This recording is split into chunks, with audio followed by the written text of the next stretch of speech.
So hello everyone, स्वागत है आप सभी का आज के वीडियो में। स्टार्ट करते हैं वीडियो को। सबसे पहले मैं आपको बता दूं, किसी भी तरह का कोई रिकमेंडेशन कॉल टिप नहीं है, प्योरली एजुकेशनल पर्पस का ये वीडियो है। और मार्केट अभी के टाइम पे काफ़ी ज़्यादा वॉलेटाइल है, खासकर mid caps and small caps. अगर आप निफ्टी देखोगे तो आपको इतना पता नहीं चलेगा, लेकिन mid caps and small cap का अगर आप इंडेक्स देखोगे तो आपको पता चलेगा कि एक्चुअली जो ये वीक था, आज जैसे आपको पता है कि मार्केट क्लोज हो गया, आज फ्राइडे था, और ये जो पूरा वीक था, ये पूरा वीक जो है वॉलेटिलिटी से भरा हुआ था। ये पूरा वीक एक बहुत खराब वीक भी मैं कह सकता हूँ। तो आगे बढ़ते हैं। उससे पहले मैं आपको बता दूं, सब्सक्राइब कर देना चैनल को, बेल आइकन प्रेस करके ऑल पे सेट कर देना। इसके साथ ही सेकंड चैनल है हमारा, इसको भी ज़रूर से आप सब्सक्राइब कर सकते हो। यहाँ पर भी लगातार अपॉर्चुनिटी के वीडियोज़ एंड अपडेट्स आपको लगातार यहाँ पे मिलते रहते हैं। टेलीग्राम चैनल ज्वाइन कर सकते हो, यहाँ पे मैं लगातार वीडियोज़ एंड उसके साथ कौन सा स्टॉक कैसा परफॉर्म कर रहा है, क्या हो रहा है क्या नहीं हो रहा है, सब पोस्ट करता रहता हूँ। आप ज़रूर से इसे भी ज्वाइन कर सकते हो। इन सब का लिंक आपको साथ में, हाँ, ट्विटर भी आप फॉलो कर सकते हो। ट्विटर पे इन सब का लिंक आपको जो है यहाँ पे अबाउट सेक्शन में नीचे मिल जाएगा, एंड इसके साथ जो है डिस्क्रिप्शन भी आप चेक कर सकते हो। आज हम बात करने वाले हैं एक और नए स्टॉक के बारे में, और एक अच्छी अपॉर्चुनिटी है। It is Anu pharma. ठीक है, आप यहाँ पे नाम देख सकते हो, ANUH फार्मा। ठीक है, BSE पे लिस्टेड है। और अगर आप यहाँ पे देखोगे तो एक बहुत ही सिंपल और बहुत आसान सा पैटर्न है। पैटर्न क्या है, यहाँ पे आप देख सकते हो, एक यहाँ पे कंसोलिडेशन फॉर्म है। ठीक है, एक कंसोलिडेशन हो रहा है यहाँ पे, काफ़ी दिनों से हो रहा है एक्चुअली। और एक परफेक्ट बॉक्स पैटर्न है। ठीक है, अगर आप देखोगे तो एक बॉक्स में कंसोलिडेट हो रहा है, और उसके साथ इतने सारे लाइंस क्यों है, मैं आपको एक एक करके सब लाइंस बताता हूँ कि कौन सा लाइन मैंने जो एक क्यू बनाया हुआ है। ठीक है, और फिर उससे आपको रेफरेंस में समझ में आएगा कि यहाँ पे किस तरह से क्या अपॉर्चुनिटी है। सबसे पहला जो बॉक्स है आई एम सॉरी, सबसे पहला जो बॉक्स है उसमें आपको क्लियर समझ में आ रहा होगा, दिस इज कुछ नहीं बट रेजिस्टेंस। ठीक है, तो ये एक नॉर्मल डेली बेसिस का रेजिस्टेंस है। ठीक है, डेली टाइम फ्रेम पे दिस इज सपोर्ट। ठीक है, डेली टाइम फ्रेम पे ये सपोर्ट है। और उसके बाद क्या, ये है रिटेस्ट लेवल। ठीक है, रिटेस्ट लेवल है, ये भी डेली टाइम फ्रेम पे। ठीक है, इतने तो ये डेली टाइम फ्रेम वाले हो गए। ठीक है, आप एक बार देख लो, this 186 is breakout retest level. ठीक है, 199 जो 200 के आसपास है around, this is support daily basis. And ये जो है अराउंड 235 के आसपास जो ये लेवल है, this is resistance on daily time frame.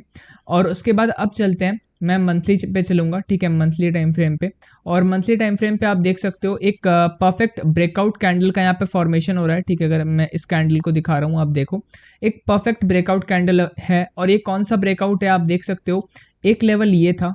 ठीक है, तो ये कौन सा है, दिस इज 207 अराउंड। मैं आपको देख के बताता हूँ, एक सेकंड। ओके, सो एक तो देखो ये लेवल है। ठीक है, यहाँ से रेजिस्टेंस मिला था कब, 2015 के मिड में, मतलब यहाँ पे आप कह सकते हो कि यहाँ पे 2015-16 के बीच में यहाँ पे रेजिस्टेंस मिला था।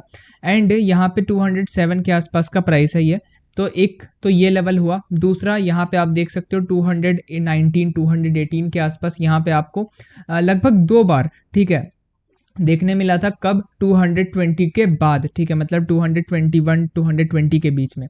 तो ये दोनों जो रेजिस्टेंस लेवल है, ये कौन से है, रेजिस्टेंस ऑन मंथली बेसिस। ठीक है, मंथली बेसिस पे जो रेजिस्टेंस के लेवल्स होते हैं वो एक्चुअली काफ़ी स्ट्रांग होते हैं। ठीक है, तो रेजिस्टेंस रिटेस्ट नहीं समझना, रेजिस्टेंस ऑन मंथली बेसिस है।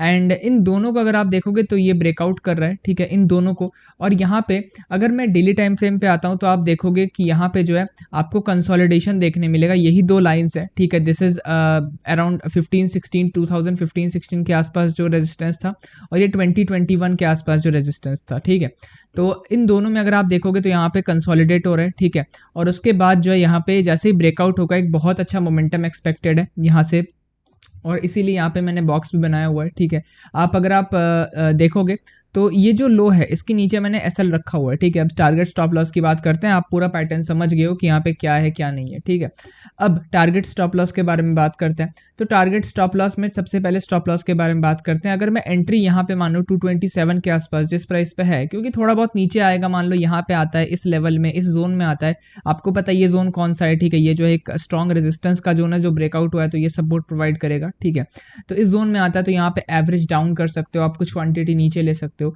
लेकिन फिर भी मैं यहाँ पे जो है जो अपना क्लोजिंग है वहाँ पे मैं अपना एंट्री मानता हूँ, तो मेरा जो स्टॉप लॉस होगा वो होगा अराउंड 199 198 97 के आसपास।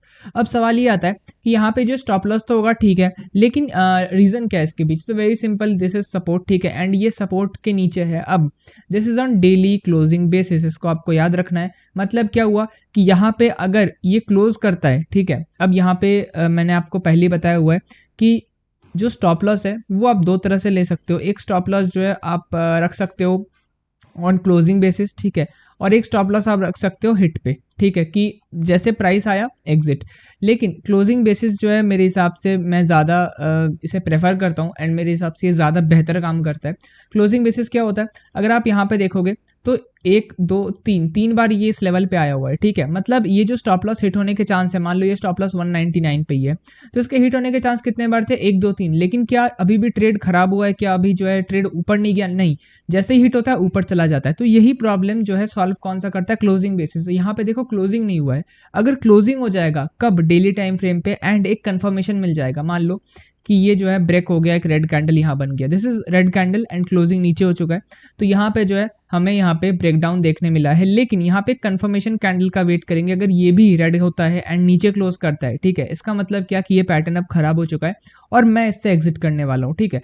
तो ये तो हो गया एक और है, वो क्या है, आप इस लेवल का वेट कर सकते हो अगर यहाँ पे आता है रिटेस्ट करने के लिए, जिसके चांसेस काफ़ी काफ़ी कम है, लेकिन जिस तरह की यहाँ पे वॉलेटिलिटी है, ठीक है, उस वॉलेटिलिटी को देखते हुए मुझे लगता है कि अगर इससे ज़्यादा वॉलेटिलिटी और बढ़ती है तो यहाँ पे आ सकता है, बट इसके चांसेस बहुत कम है, क्योंकि इस वॉलेटिलिटी के बाद, मतलब इतने ज़्यादा वॉलेटिलिटी के बाद और फिर से वॉलेटिलिटी कंटिन्यू रहे, इसके चांसेस कम होते हैं, बढ़ने के तो ना के बराबर है।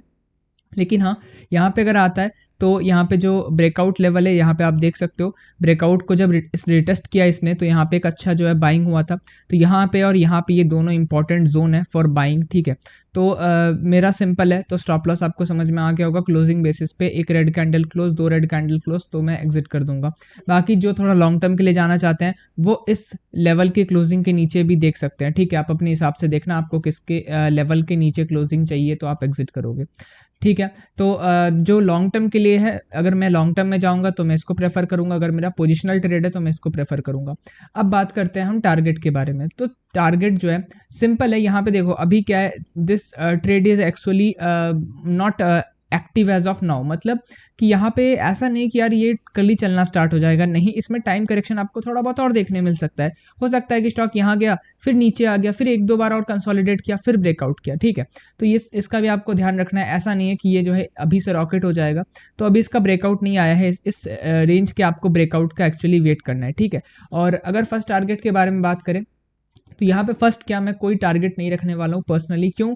क्योंकि आप मंथली टाइम फ्रेम पे आपने देखा कि जो हाइज थे सब ब्रेक हो चुके हैं, ठीक है, और अब जो है एक आप कह सकते हो अच्छा मोमेंटम का टाइम है ये, ठीक है। तो इसीलिए यहाँ पे मैं कोई अपर टारगेट्स नहीं रखने वाला हूँ, मैं ट्रेल करता रहूँगा, TSL trailing stop loss basis पे रखूँगा, मतलब ट्रेल करता रहूँगा, स्टॉप लॉस को धीरे धीरे ऊपर ले जाता रहूँगा, एंड उसके बाद जब मुझे मेरा स्टॉप लॉस हिट होगा कोई छोटे मोटे करेक्शन के बाद या कुछ, तो उस हिसाब से मैं एग्जिट कर दूंगा।